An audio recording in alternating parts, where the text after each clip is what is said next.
ಇವತ್ತು ನಾವು ಯಾವುದೋ ಹೊಸ ಕಾರ್ ಬಂದಿದೆ, ಹೊಸ ಕಾರ್ ತಗೊಂಡಿದೀವಿ ಅಂದ್ರೆ ಅವನು ಕಾರ್ ಓನರ್ ಕೋಟ್ಯಾಧಿಪತಿ ಆಗ್ತಾ ಇದ್ದಾನೆ.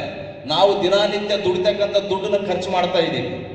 ಇಂಥ ಪರಿಸ್ಥಿತಿ ಅಂದ್ರೆ ಯಾರೋ ಒಬ್ಬರು ಅಂದ್ರೆ ಪ್ರಪಂಚದಲ್ಲಿರ್ತಕ್ಕಂಥ ಒಂದು ಬೆರಳೆಣಿಕೆಯಷ್ಟು ಬಂಡವಾಳಶಾಹಿಗಳಿದಾರಲ್ವಾ, ಅವರ ಮೈಂಡ್ ಸೆಟ್ ಅಡಿಯಲ್ಲಿ ನಾವು ಜೀವನ ನಡೆಸ್ತಾ ಇದೀವಿ. ಇವತ್ತು ಅವರು ಜೀವನ ಐಫೈ ಆಗಿದೆ, ನಮ್ಮ ಜೀವನ ಏನಾಗ್ತಾ ಇದೆ ಅಂದ್ರೆ ಹಾಳಾಗ್ತಾ ಇದೆ. ಅಂದ್ರೆ ಇವತ್ತು ಸಾಹಿತ್ಯ ವಿಚಾರ ಇಂಥವು ಜನರಿಗೆ ಅವಶ್ಯಕತೆನೇ ಇಲ್ಲ.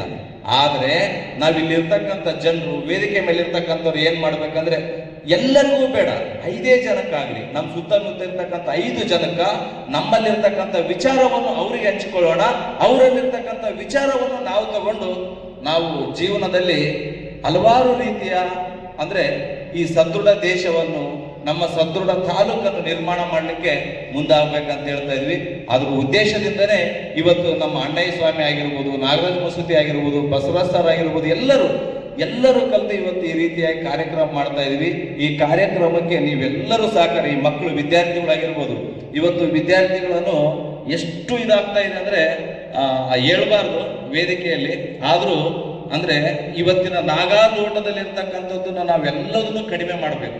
ಕಡಿಮೆ ಮಾಡಿ ನಮ್ಮ ಜೀವನನ ನಮ್ಮ ಕೈಯಲ್ಲಿ ರೂಪಿಸ್ಕೋಬೇಕು. ಇವತ್ತು ನಮ್ಮ ಜೀವನನ ಬೇರೆಯವ್ರ ಕೈಯಲ್ಲಿ ಕೊಟ್ಬಿಟ್ಟಿದೆ ನಾವು. ಆ ರೀತಿ ಆಗೋದು ಬೇಡ. ಪ್ರತಿಯೊಂದು ಸಂದೇಶಗಳು ಕೇಳ್ರಿ. ಇಲ್ಲಿ ನಮ್ಮ ಶರಣರಿದ್ದಾರೆ, ಅವರು ಅದ್ಭುತವಾಗಿರ್ತಕ್ಕಂಥ ಅವ್ರ ಹತ್ರ ಜ್ಞಾನ ಇದೆ.